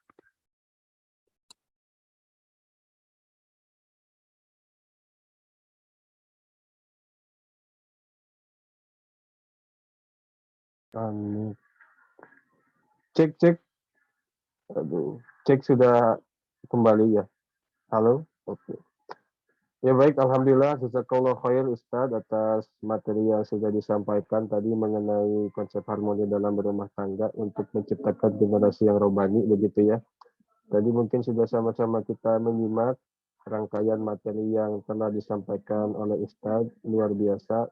Sangat banyak sekali pengalaman beliau dalam berumah tangga. Semoga bisa menjadi pelajaran bagi kita gitu ya, sebagai generasi muda gitu ya, untuk melanjutkan estafet kepemimpinan keluarga Islami di masa yang akan datang. Mulai dari tadi gitu ya, rangkaian menyusun peradaban Islam dimulai dari memperbaiki diri, kemudian menikah gitu ya, kemudian menyusun keluarga yang Islami, kesana-kesananya kita memperbaiki negara, dan akhirnya kita akan menciptakan generasi peradaban Islam gitu ya. Kemudian sudah disampaikan juga mengenai prinsip-prinsip berkeluarga gitu ya, sebagai seorang suami ataupun sebagai seorang istri. Kemudian bagaimana cara merawat beribadah menjadi seorang pasangan suami istri gitu ya. Sangat luar biasa lengkap, alhamdulillah sudah kita perdengarkan dan mungkin sudah dicatat juga oleh rekan-rekan sekalian. Nah, untuk sesi selanjutnya sebagai wujud feedback gitu ya, diskusi dua arah, kajian dua arah, setelah penyampaian materi kita lanjutkan ke sesi selanjutnya, yaitu sesi tanya jawab gitu ya. Akan saya buka untuk 3 orang saja pada kesempatan malam hari ini, kepada 3 orang penanya yang ingin bertanya mengenai materi yang telah tadi disampaikan. Mungkin silahkan bagi yang ingin bertanya bisa disampaikan melalui kolom chat atau raise hand atau buka langsung mikrofonnya dan bisa perkenalkan langsung dengan pertanyaannya. Silakan, ada yang ingin bertanya.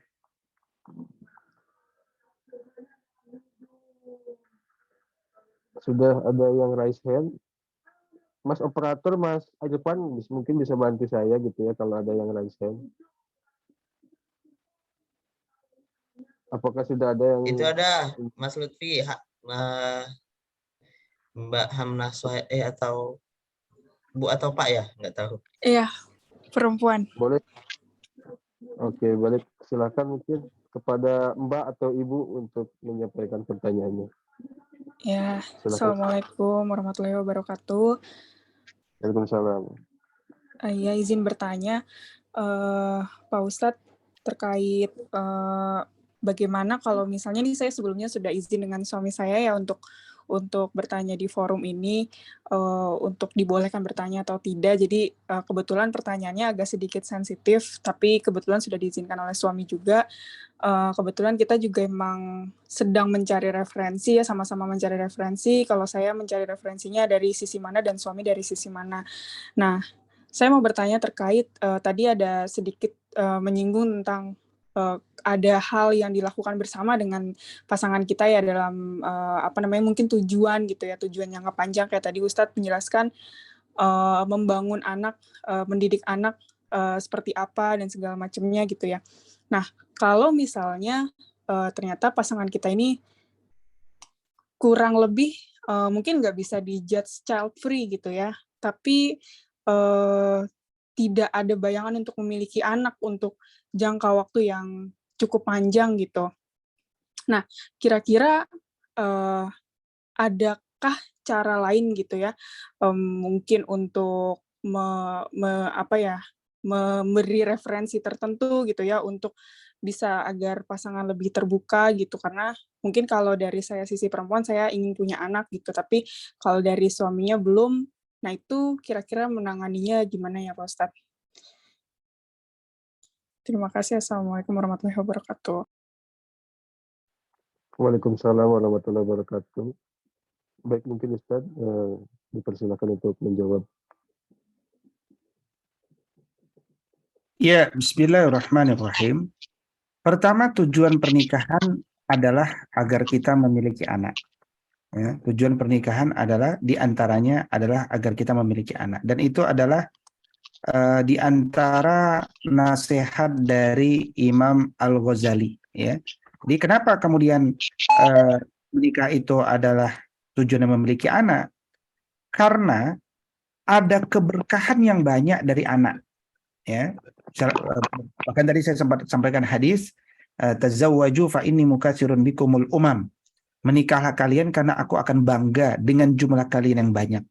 Artinya kebanggaan Nabi itu adalah pada umatnya yang datang dengan nasab, ya, dengan kabilah yang banyak gitu. Nah, makanya kalau kita memperlambat anak, nanti kita baru punya anak ketika usia kita sudah sepuh, ya. Katakan kita baru punya anak umur 40, berarti anak kita lulus kuliah umur 60, 1 lebih dan seterusnya. Itu membuat kita nanti kehilangan masa-masa produktif itu.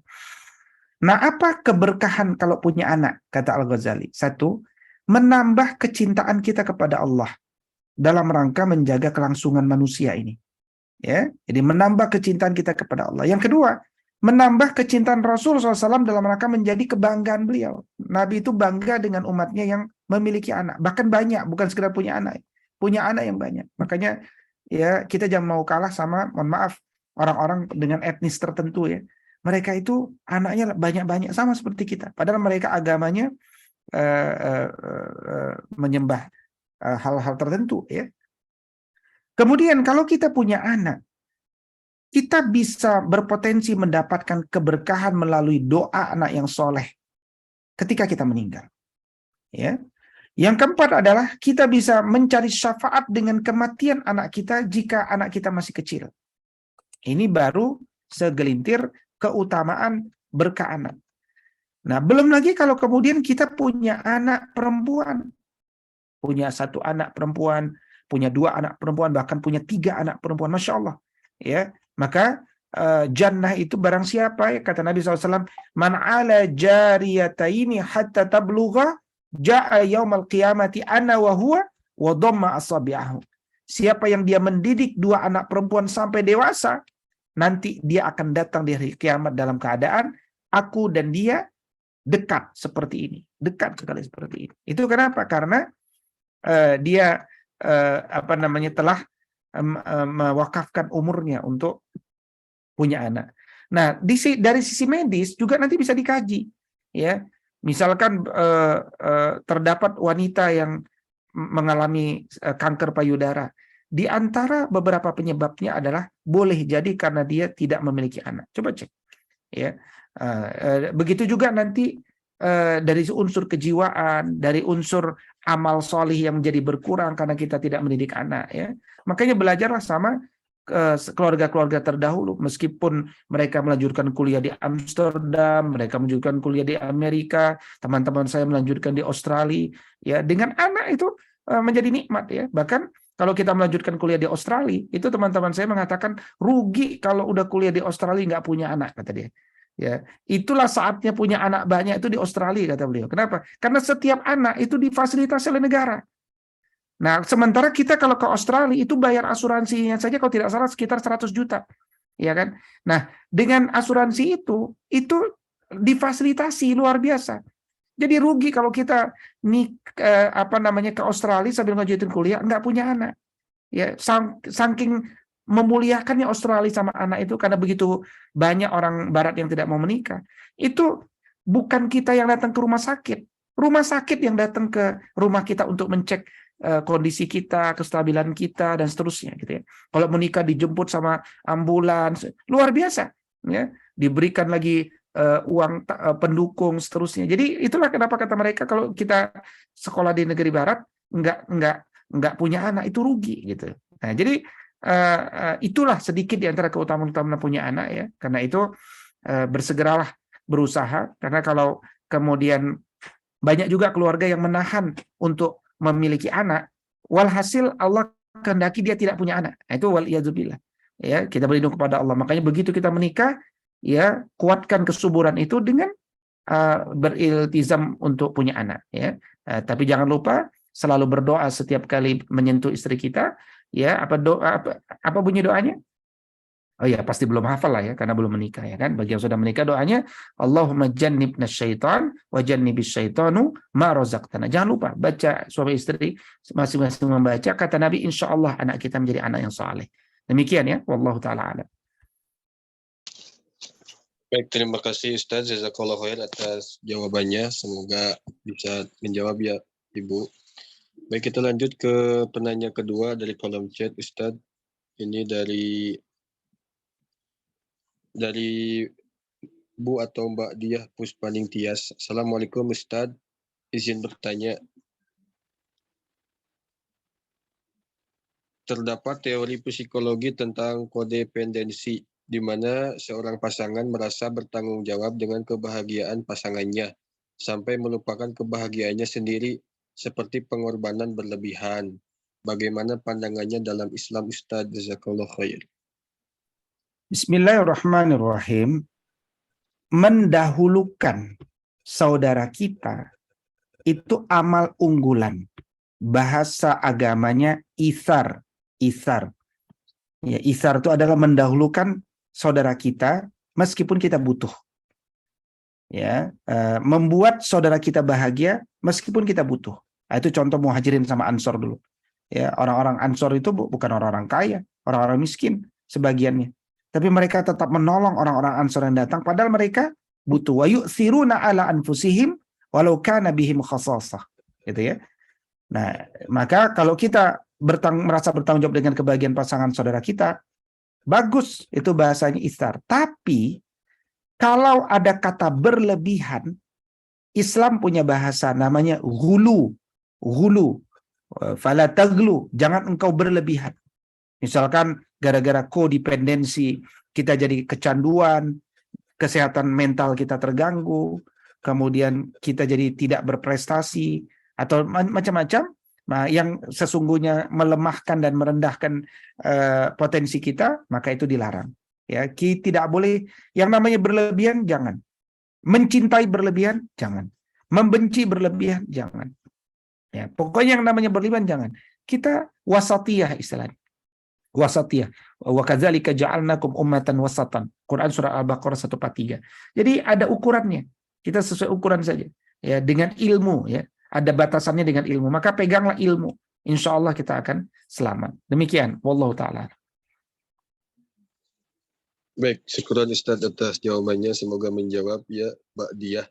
Selanjutnya ke pertanyaan terakhir Ustadz dalam sesi kita pada malam hari ini. Itu dari Mbak Hilda ya. Mungkin ini ada yang nitip pertanyaan Ustadz, dirahasiakan namanya. Assalamualaikum Ustadz, bagaimana jika sampai sekarang masih belum merasa siap karena punya ketakutan dan trauma masa lalu? Bisa disebabkan oleh orang tua dan orang terdekat dalam keluarga. Tadi kan disebutkan soal keutamaan menikah muda dan lain-lain. Nah, bukankah lebih baik menyelesaikan dan berdamai dengan hal-hal tersebut dulu, baru akhirnya melangkah ke pernikahan, Ustaz? Kurang lebih seperti itu, Ustaz, pertanyaannya, Ustaz. Iya, benar itu. Ya, saya setuju. Kata Nabi SAW, ya ma'syarus syabab, man istata'a minkumul ba'ah, falyatazawwaj fa innahu aghaddu lil basar wa ahsanu lil farj. Ya ma'syarus syabab, kalau engkau sudah punya al-ba'ah, falyatazawwaj, nikah. Maka al-ba'ah itu tafsirannya luas. Dia sudah mampu secara ekonomi, dia sudah memiliki ilmu, jiwanya sudah siap, mentalnya sudah kuat. Ya, maka selesaikan. Jangan sampai kemudian itu belum selesai. Tapi juga jangan tutup kemungkinan, jangan-jangan itu menjadi lebih mudah selesai ketika kita punya pasangan hidup. Pasangan yang mengerti kita. Pasangan yang siap menerima kita apa adanya. Yang dia tahu, oh kita ini punya persoalan dalam mental kita. Dia yang akan bantuin kita. Ya, kita nggak bisa disentuh laki-laki. Dia yang akan menterapi kita dengan sentuhan laki-laki yang halal. Nah, jangan tutup juga kemungkinan itu. Gitu ya. Makanya ketika ta'aruf, sampaikan. Jangan tutupi apa yang menjadi kelemahan kita. Ya, nanti dia akan hadirkan perasaan itu. Ya, jadi saya kira secara umum bagus, baik, tapi juga jangan terlalu lama. Terapi itu dia harus ada ukurannya, harus bertahap ya. Saya kira demikian. Wallahu. Baik, terima kasih Ustadz atas jawabannya. Semoga terjawab ya, Mbak Hilda. Baik, pertanyaan dari Mbak Hilda tadi menjadi penanda berakhirnya sesi tanya jawab kali ini. Terima kasih kepada teman-teman ya yang sudah menyempatkan waktu untuk bertanya dan mempersiapkan pertanyaan. Semoga bisa terjawab dan nanti jikalau masih ada kekurangan bisa menghubungi panitia. Baik, untuk sesi utama pada kajian malam hari ini sudah sama-sama kita lalui ya. Semoga kita bisa mendapatkan materi yang bermanfaat untuk kehidupan kita. Untuk selanjutnya Ustadz, sebagai wujud ini mah kenang-kenangan ya di kajian kita malam hari ini antara kita dengan Ustadz dan juga peserta. Untuk sesi selanjutnya kita akan ada sesi foto bersama terlebih dahulu ya Ustadz. Bagi rekan-rekan sekalian, para peserta kajian yang hadir pada malam hari ini, mungkin saya persilahkan untuk membuka kameranya ya. Untuk membuka kameranya, nanti kita akan ada dokumentasi untuk kita laporkan di media sosial. Nanti semoga pesertanya makin ke depan makin bertambah. Oke, silakan. Sudah dibuka? Oke, mungkin untuk slide pertama ya. Slide pertama, oh ya. Tolong senyumnya, berikan senyum terindah, terbaik, pokoknya mah paling the best lah gitu ya. Kepada pemirsa-pemirsa.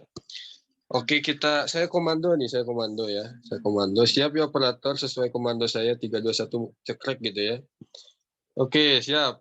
Senyum 3, 2, 1.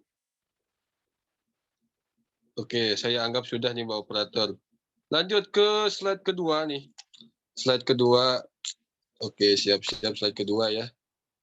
Jangan bengong, jangan seperti orang yang kehilangan akal. Coba senyumnya senyum terbaik. Nah, kita senyum lagi. Sudah siap Mbak Operator? Semoga siap. 1, 2, 3. Siap. Oke. Kalau boleh tahu ini kan saya pakai HP ya. Kalau di laptop udah berapa slide ini? Mas Irfan bisa dibantu? Sudah Mas Lutfi. Cuman 2 aja nih. Sudah, dua slide doang ini di laptop. Oke, alhamdulillah ya sesi dokumentasi sudah kita lewati. Ini akan Saya menjadi doakan ya pertemuan berikutnya jangan Mas Ahmad Irfan Pratama doang yang berdua ya. Kalau bisa semuanya sudah berdua ya. siapa Amin. amin. Siap, baik Pak. Syukran jazakallah Ustadz. Kita doakan bersama-sama semoga Ustadz diberikan keberkahan dalam ilmunya, keberkahan dalam umurnya gitu ya, dilancarkan segala urusannya dan bisa bertemu kembali dengan kita gitu ya, berbagi nasihat untuk kehidupan kita makin baik lagi ya, khususnya dalam berkeluarga seperti itu. Amin ya rabbal alamin. Saya juga mewakili tim panitia Ustadz mengucapkan terima kasih atas waktu dan kesempatannya Ustadz bisa hadir dalam kajian malam hari ini. Baik, setelah sesi materi dan tanya jawab ya, kayaknya ada sesi yang harusnya menjadi sesi paling menarik ini di momen kajian kita pada malam hari ini, yaitu sesi apa nih? Silakan slide ditampilkan sesi apa yang akan kita lanjutkan. Oke, kuis gocap ya. Oke, ada kuis nih. Kalau di acara TV itu kan ada super deal 2 miliar ya. Harganya 2 miliar. Ada apa lagi tuh kuis? Super 100, family 100. Harganya apa? Hadiahnya 100 juta. Nah, kita nggak nyampe segitu hadiahnya nih. Seadanya aja ya. Adanya gocap aja gitu ya, gocap. Tapi mudah-mudahan dengan gocap ini bisa bermanfaat untuk rekan-rekan sekalian. Nanti saya akan berikan pertanyaan nih untuk rekan-rekan sekalian. Bagi yang bisa jawab, nanti akan kita kasih hadiah. Satu pemenangnya akan diberikan hadiah sebesar 50.000 gitu ya, atau sering dipanggil gocap gitu ya. Akan dikasih hadiah 50.000. Nah, di saya ini ada 50.000 yang akan diperebutkan oleh 3 pemenang nih ya. Akan dimenangkan oleh 3 pemenang. Nanti ketika saya berikan pertanyaan, nanti rekan-rekan jawab ya. Tapi sebelum dijawab, raise hand dulu. Biar nanti saya pilih siapa yang paling cepat menjawab pertanyaan saya. Oke? Udah pada siap ya? Jangan dulu live nih. Ada hadiah-hadiah menarik dulu nih. Nanti Mas Irfan tolong dibantu ya, karena saya pakai HP nih. Nanti yang paling cepat raise hand diinfokan ke saya siapa gitu ya. Oke, siap ya para peserta. Jeng. Pertanyaan pertama. Tadi dalam surat An-Nisa ayat 34 dijelaskan oleh Ustadz bahwa tugas suami itu sebagai al-qawam. Apa arti dari al-qawam? Silahkan raise hand bagi yang tahu. Ada yang sudah raise hand? Kang, udah nih Kang. Siapa? Mbak Nuvita Nadia. Silakan Mbak Nuvita untuk dijawab. Apa arti al-qawam? Tempat berlindung. Oke, jawabannya adalah benar sekali. Oke, silakan Mbak Nita nanti menghubungi admin ya untuk dikirimkan hadiahnya. Kemudian ya tadi ya, kita sudah sama-sama tahu al-qawam itu tempat berlindung ya. Suami itu harus sebagai pelindung bagi istrinya atau tempat bersandar. Kalau kata Ustaz jangan sampai bersandar di dinding. Karena yang bersandar di dinding itu cicak. Cicak di dinding ya, nanti diam-diam merayap. Jangan sampai istri kita merayap-rayap. Harusnya istri kita itu bersandar kepada suaminya. Baik, terima kasih Mbak Nuti. Siapa tadi namanya? Lupa saya. Ya Mbak lah pokoknya ya. Selamat atas hadiahnya. Kita lanjut ke penanya kedua ya. Penanya kedua ke kuis nomor 2. Salah. Pertanyaan kedua adalah, apa tema kajian kita malam hari ini? Jeng. Ayo silahkan. Mbak yang tadi jangan jawab lagi ya, kan udah dapat kebagian. Ini ada Kang. Udah ada. Oh siapa? Udah nih, Mbak Priscilia Mai. Oh silakan Mbak Mai. Jawabannya apa? Tema kajian kita pada hari ini. Tema kajian hari ini yaitu konsep keluarga dalam Islam. Oke, jawabannya itu ya. Kita uji kebenaran jawaban itu. Kalau Mas Operator Ahmad Irfan Pratama raise hand, berarti jawaban benar. Tapi kalau emot nangis, berarti jawaban salah. Oke? Silakan Mas Irfan, kasih apakah benar atau salah jawaban itu. Jeng. Mas, saya nggak tahu nih cara raise hand gimana nih. Astagfirullah. Tunggu Mas, bentar Mas, sabar Mas. Mohon maaf Mbak, harap bersabar sedikit. Nggak bisa saya, intinya mah bener dah pokoknya. Benar sekali, alhamdulillah. Barokallah Mbak Mai ya sudah dapat hadiah gocap pada malam hari ini. Lumayan Terima gocap kasih banyak. ya, bisa makan sehari 3 kali, 15.000 kali 3, 45. Gocengnya diapain? Sedekahin kalau bisa Mbak ya. Terima Siap. kasih. Ya. Sekarang ke pertanyaan terakhir nih. Pertanyaan final, gocap terakhir nih jangan sampai terlewatkan. Pertanyaan terakhir adalah, bentar saya pertanyaannya lupa. Oke, lembaga apa yang mengadakan event sekolah keluarga ini? Institut apa namanya? Silakan raise hand. Ini ada banyak nih yang angkat tangan nih. Yang duluan dah, yang duluan. Jadi cuma satu hadiahnya Mas. Bu Hamna Suhairi. Oh silakan Bu Hamna. Jawabannya apa Bu Hamna? COF Institute. Oh, COF Institute sangat jelas sekali ya. Cuman kurang tak marbut. Apa tadi? Kurang kol-kolah. COF Institute. Siap. Kita uji kebenaran dengan siapa nih? Kita uji kebenarannya ya. Mas Afan ada nggak Mas Afan? Oh tidak ada ya. Oke. Kita uji kebenarannya lagi dengan Ketua Pelaksana Mas Yaumil. Mas Yaumil ada? Oke Mas Yaumil silakan. Kalau benar dikasih jempol, kalau salah kasih emot nangis. Jawabannya adalah benar. Barakallah kepada Ibu yang tadi menjawab COF Institute ya. Nanti jangan lupa bagi para pemenang harap menghubungi admin panitia supaya nanti hadiahnya bisa kita kirimkan ke rumahnya masing-masing begitu ya. Dan semoga hadiahnya bermanfaat. Terima kasih ya kepada peserta yang sudah ikut serta dalam kuis. Nah, selanjutnya setelah kuis kita akan mengingatkan kepada para peserta gitu ya. Di sini kita yang pertama akan mengisi link absensi gitu ya, mendata seberapa banyak partisipan yang hadir dalam kajian kali ini. Nah, di sesi absensi itu nanti ada pilihan untuk eventnya ya. Tolong dipilih event di tema kajian hari ini gitu. Misalnya tema hari ini tuh membangun keluarga harmoni, nanti pilihnya yang itu. Kemudian untuk data yang lainnya dilengkapi saja, nama, tanggal lahir dan lain sebagainya seperti itu. Untuk selanjutnya ini ada form pertanyaan. Untuk form pertanyaan ini sebetulnya akan ada sesinya tersendiri gitu ya. Di event sekolah keluarga ini kita terdiri dari 6 pertemuan. 5 pertemuannya diisi oleh sesi penyampaian materi. Sesi terakhir itu adalah sesi konsultasi.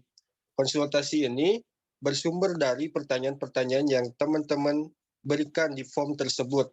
Dan untuk namanya akan kami rahasiakan karena ini berkaitan dengan privasi keluarga masing-masing. Nanti untuk disampaikan ke pembicaranya kita by inisial saja seperti itu ya.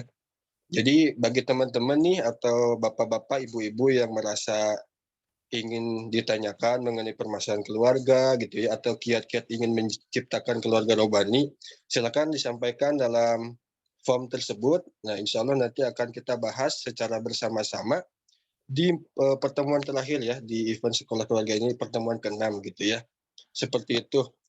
Jangan lupa juga untuk yaitu ya, ngisi link absensi dan isi form pertanyaan. Bit lainnya mungkin bisa di screenshot atau nanti sama tim panitia akan dibagikan seperti itu. Mungkin sudah paham ya, ataupun nanti jika memang kurang jelas akan disampaikan melalui narasi chat ya di grup WA ya. Dilanjutkan ke informasi selanjutnya akan ada apa lagi ini? Next slide. Ya oke. Sebagai wujud untuk mensyukuri ya keberhasilan kita dalam melaksanakan kegiatan kajian malam hari ini, kita sudah mengawalinya dengan kalimat yang baik, maka kita akhiri juga dengan kalimat yang baik, yaitu akan ditutup dengan doa dan penutup ya oleh saudara kita Mas Hayat. Apakah Mas Hayat ada? Ada Kang. Asyik. Silakan Mas Hayat untuk dipandu doa. Baik. Bismillahirrahmanirrahim. Assalamualaikum warahmatullahi wabarakatuh. Waalaikumsalam warahmatullahi wabarakatuh. Untuk menutup majelis ilmu ini, marilah kita tutup dengan doa. A'udzu billahi minasyaitonir rajim. Bismillahirrahmanirrahim. La ilaha illallahul azimul halim. La ilaha illallahu rabbul arsyil azim. La ilaha illallahu rabbus samawati wa rabbul ardi wa rabbul arsyil karim. Allahumma rahmataka arju fala takilni ila nafsi tarfata ain wa aslih li sya'ni kullah. La ilaha illa anta. La ilaha illa anta subhanaka inna kunna minadh dhalimin.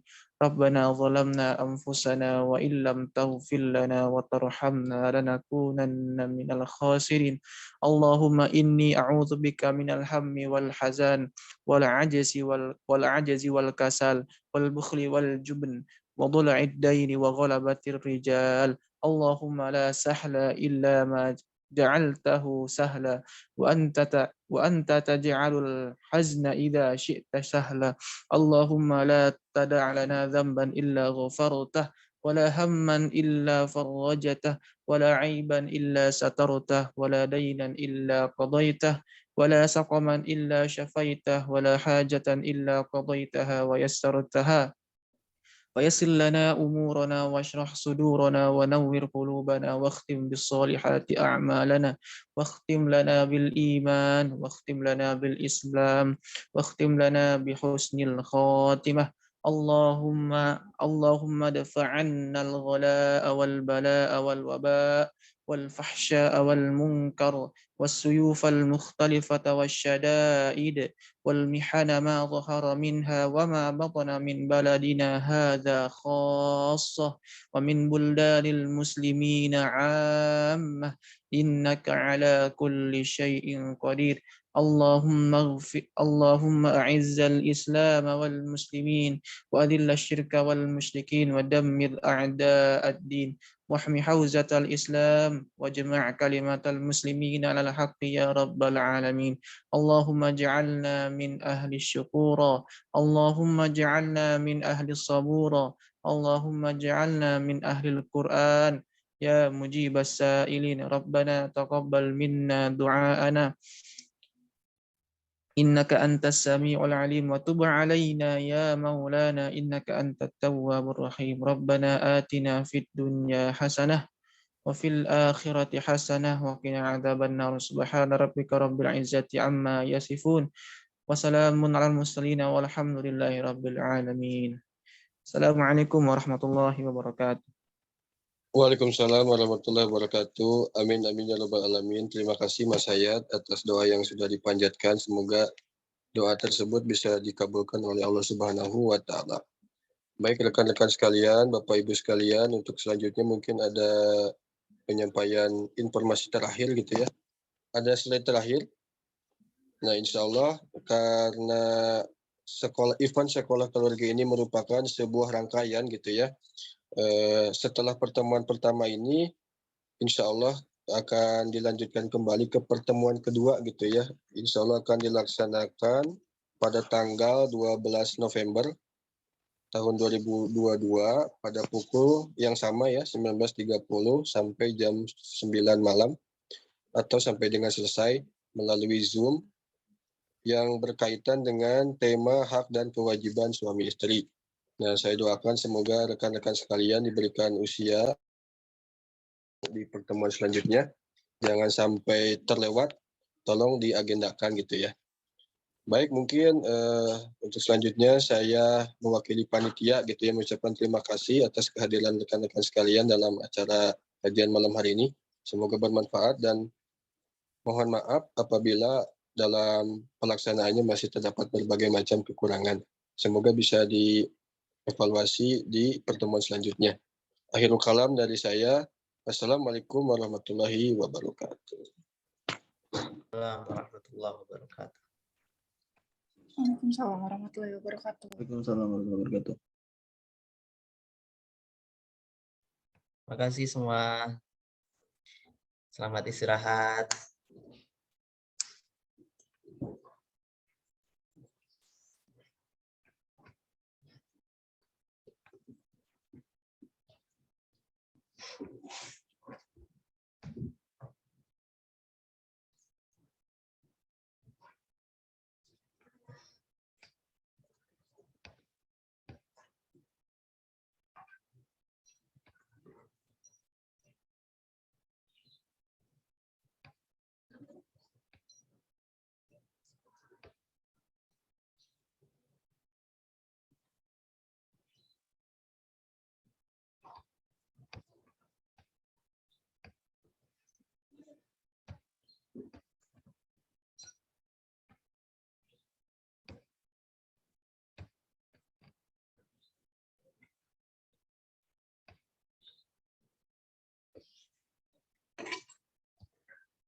Ini masih rapat lagi, evaluasi.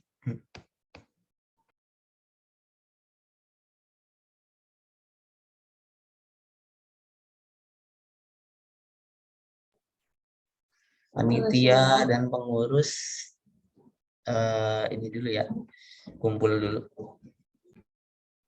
Ini tolong, saya malah ditanyain jawaban dari pertanyaannya karena Kak Afan kebetulan ada di depan saya.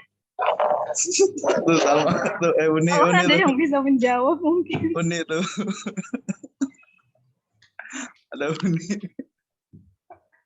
Wah, di mana tuh? Untung saya tidak ke sana ya tadi. Saya pindah tempat nih. Aduh, Pat, padahal ditunggu, Pat. Sama Eka, sama Fikri. Oh iya, di mana? Iya. Di mana ini? Di Hafa, di dekat Jambu 2. Wih deh, jauh banget. Apa Irfan?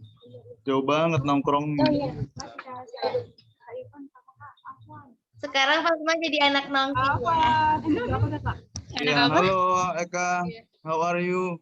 Eka mau. Anak nongkrong.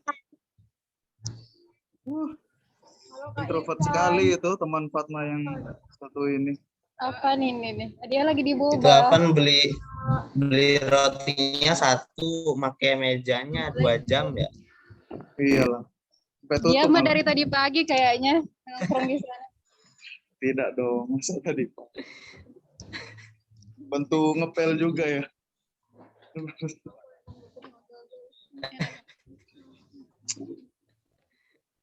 Oke deh, lanjut. Oke, ini udah semua ya. Mungkin Tadi kebukaan guys di belakang teh. Yaumil kali ada yang mau ini. Oh iya, ambil dulu deh, Mangga.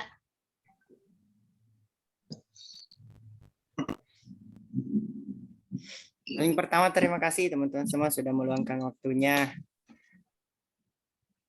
Kemudian kalau dari ini ya, apa ya? Tadi di absensi saya baca dulu ya. Alhamdulillah responnya bagus semua dari teman-teman peserta yang sudah mengikuti. Paling nanti terkait reminder ya, karena yang mengikuti kegiatan kita itu kayaknya setengahnya dari yang mendaftar gitu.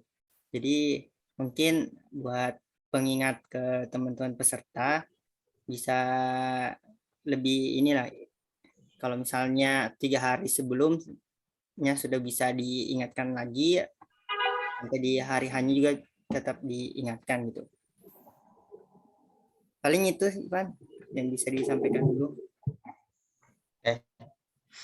Ya guys, ini di grup peserta nih minta ini kali ya, minta apa namanya, kesannya gitu ya, selama untuk yang pertemuan tadi ini kesannya gimana biar grupnya rame gitu. Jadi yang nggak ikut malam ini tuh besok lebih antusias gitu. Ya boleh juga itu Irfan, teman-teman diajakin ngeramein Instagram Kak dengan membuat resume gitu loh. Tadi tuh sebenarnya bisa tuh salah satu hadiahnya itu buat resume terbaik gitu loh, yang kayak di Nurul Asri itu, Van. Iya, iya. Kalau di Nurul Asri kemarin waktu anak ikut tuh ini tahu kuisnya hadiahnya emas 0,5 gram. Coba. Masyaallah. Itu kan pesertanya 1.000, kan mereka infaknya ya pokoknya infak ikhlasnya aja gitu kan. Itu aja yang batch yang aku Ya Allah, akunya malah nggak hadir. Sama ini, nanti setiap akhir acara, nanti boleh ditampilin kayak, apa namanya, misalnya teman-teman ada yang mau infak untuk operasional TAF gitu loh teman-teman. Jadi infoin juga, tadi kan kita ada kegiatannya tuh. Oh iya iya. Ya, jadi kan kalau misalnya teman-teman peserta mungkin ngerasa kayak, ih ini ilmunya daging banget, kayaknya 150 tuh kecil banget deh untuk sekitar 5 pertemuan. Mau nambah lagi deh infaknya, mana tahu ada yang gitu kan. Bisa bantu Amin. operasionalnya guys. Tapi Amin, ini Pak Haji. juga Kenapa, Van? mikir juga barangkali ada peserta yang di 150 cuman gini doang gitu. Jadi mestinya mudah-mudahan bisa next meeting itu kita kalau kan tidak tadi kan kita juga masih minta maaf karena ada kekurangan ya. Nah, next berarti kita dengan adanya statement itu kita sendiri sadar kalau kita belum perform maksimal malam hari ini. Jadi mudah-mudahan bisa kita evaluasi sendiri buat next meetingnya. Iya, sama ini tadi beberapa peserta juga ada kan yang mungkin daftarnya mungkin dekat-dekat sama hari H ya. Jadi mereka ada yang telat dimasukin ke grup. Terus juga kalau bisa dari teman-teman panitia, khusus yang untuk peserta, nanti tolong di PC satu-satu. Nah, di Nurul Asri itu mereka dikirim satu-satu linknya gitu, privat gitu. Mungkin kalau ada yang pakai sebaran, bisa pakai sebaran atau pakai ini aja langsung dikirim satu-satu aja gitu. Jadi di PJ-in aja misalnya ini nomor 1 sampai 10 bantuin nge-share gitu. Atau gimana lah enaknya teknisnya. Yang penting peserta itu udah dapat linknya itu di minimal kayak H-5 jam kah, pokoknya H- sehari lah kalau bisa gitu. PM, personal message gitu. Sama-sama belajar kan kita sama-sama belajar juga teman-teman. Semangat ya. Itu tuh tukang mejanya ada di situ tuh. Oke. Kamu kan? Kamu tukang meja? Oh, bukan.